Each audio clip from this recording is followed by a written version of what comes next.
the revenue of business entity having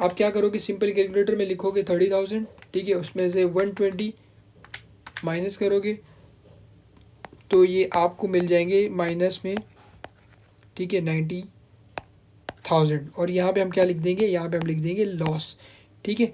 scientific calculator use करते हैं, उसमें सिंपली साइन के साथ वैल्यू आ जाती है। इसको आप इस तरीके से भी लिख सकते हो, ठीक है। 90,000 को यहाँ पे आपने लिखा लॉस, ठीक है, और यहाँ पे लिख दिया, ठीक है, इस तरीके से। या आप लॉस नहीं भी लिखते और जस्ट इस तरीके से भी लिख देते हैं तो इसका मतलब ये होता है कि हमें क्या हुआ है, लॉस हुआ है।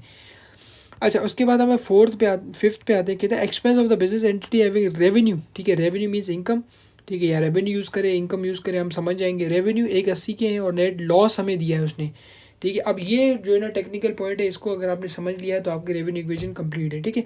वो कहते हैं नेट लॉस हमें जो है वो 16,000 का है, ठीक है, ठीक है। सबसे पहले हमने यहाँ पे आके इक्वेशन लिखी, ठीक है। हमारे पास क्या आता है, प्रॉफिट यहाँ पर लॉस बराबर होता है हमारे पास, ठीक है, रेवेन्यू यहाँ पर इनकम माइनस एक्सपेंस, ठीक है।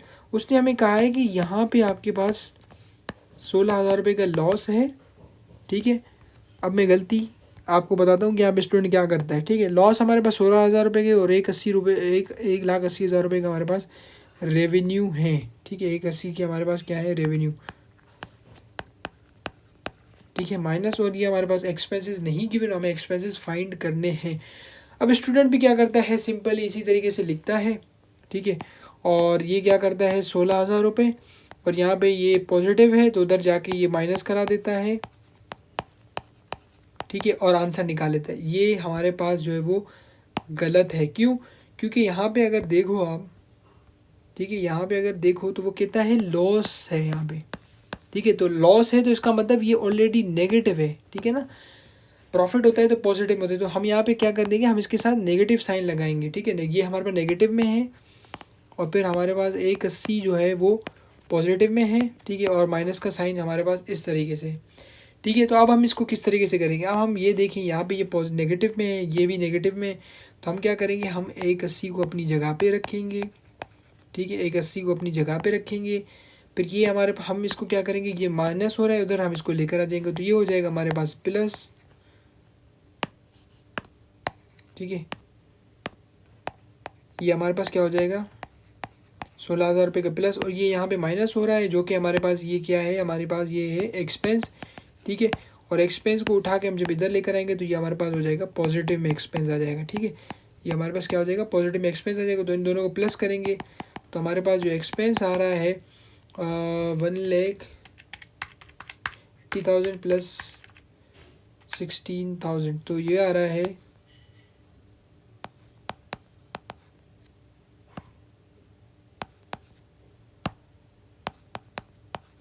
16,400, ठीक है। ये हमारे पास आ गया एक्सपेंसेस, ठीक है। तो हमने सिंपली वही क्या काम किया, बस यहाँ पे जो गलती करता है स्टूडेंट वो यही गलती करता है कि वो क्या करता है, वो जो इसको एक्सपेंसेस गिवन होते हैं वो एक्सपेंसेस को भी पॉजिटिव में लिखा होता है उसने, तो ये बात याद रखिएगा कि इसको हम नेगेटिव में लिखेंगे, ठीक है। तो बस यही चीज़ इसमें टेक्निकलिटी थी जो मुझे आपको बतानी थी, ये स्टूडेंट गलत कर देता है। वैसे 1 नंबर की ट्रांजेक्शन होती है तो गलत भी मसला नहीं, लेकिन स्टिल 1 नंबर भी हम क्यों गंवाएं। अच्छा, उसके बाद कहता है sales revenue of a business हमें फाइंड करना है जिसकी जो है having cost of goods sold but gross loss, ठीक है। यहाँ पे हमें कहता है ग्रॉस लॉस आपको जो है वो 30,000 रुपये का है, उसने लॉस दे दिया हमें। सेल्स रेवेन्यू निकालना है हमें, ठीक है, कॉस्ट ऑफ गुड्स सोल्ड, ठीक है। अब यहाँ पे उसने कॉस्ट ऑफ गुड्स सोल्ड दे दिया हमें जो कि एक्सपेंस होता है, ठीक है, हमारा क्या होता है एक्सपेंस, उसको हम कंसिडर। वैसे ही अगर देखें तो आप उसने रेवेन्यू आपसे पूछा है, लॉसेज आपको दे दिए हैं, ठीक है। तो अगेन हम यहाँ पे लिखेंगे प्रॉफिट, यहाँ पर लॉस, ठीक है, और यहाँ पे हमारे पास आ जाएगा रेवेन्यू माइनस एक्सपेंस, ठीक है। तो ऊपर देखिए तो हमें उसने क्या दिया है, उसने हमें दिया है कि हमारे पास लॉस 30,000 का है, ठीक है, हमारे पास लॉस 30,000 का है, ठीक है। और ये लॉस है तो मैं इसको नेगेटिव साइन में रखूँगा, ठीक है। और उसके बाद हमें जो है वो उसने क्या दिया है, उसने हमें दी कॉस्ट ऑफ गुड्स 2,10,000 रुपये का, ठीक है। कॉस्ट ऑफ गुड्स सोल्ड जो हमारे पास क्या है, रेवेन्यू हमें फाइंड करना है, और 2,10,000 रुपये के एक्सपेंसेस उसने हमें गिवन किए हैं, ठीक है। तो अब हम इसको किस तरीके से रखेंगे हमारे पास, ठीक है। तो ये हमें गिवन है और ये हमारे पास नेगेटिव में है और ये हमारे पास पॉजिटिव में है, ठीक है। तो हम रेवेन्यू को इधर भी नहीं ले जा सकते, क्यों, क्योंकि वो नेगेटिव में हो जाएगा। तो हम रेवेन्यू को नेगेटिव में नहीं रखना चाहते, हम इसको पॉजिटिव में ही रखेंगे, ठीक है। तो रेवेन्यू हम जो है वो इधर ही रखेंगे, जैसे कि आपने पढ़ा होगा हमेशा कि जो है वो इज इक्वल से पहले वाली साइन कभी भी जो है वो कोशिश कीजिएगा कि उसको आप माइनस में ना रखें, वो पॉजिटिव में होनी चाहिए, ठीक है।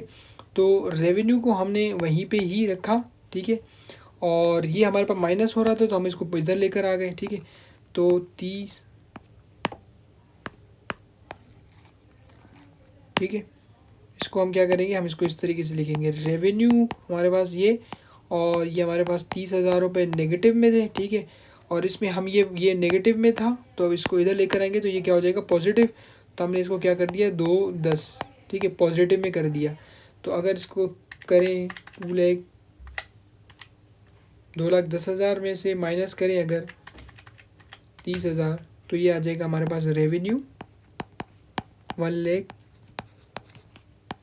ठीक है, 80,000। अगर इसमें समझ भी नहीं आती ना, तो आप साइंटिफिक कैलकुलेटर अलाउ होता है आपको, तो आप सिंपली क्या लिखें, -30,000 लिखें और फिर प्लस 2,10,000 रुपये लिखेंगे, तो आपके पास सिंपली आंसर आ जाएगा, ठीक है।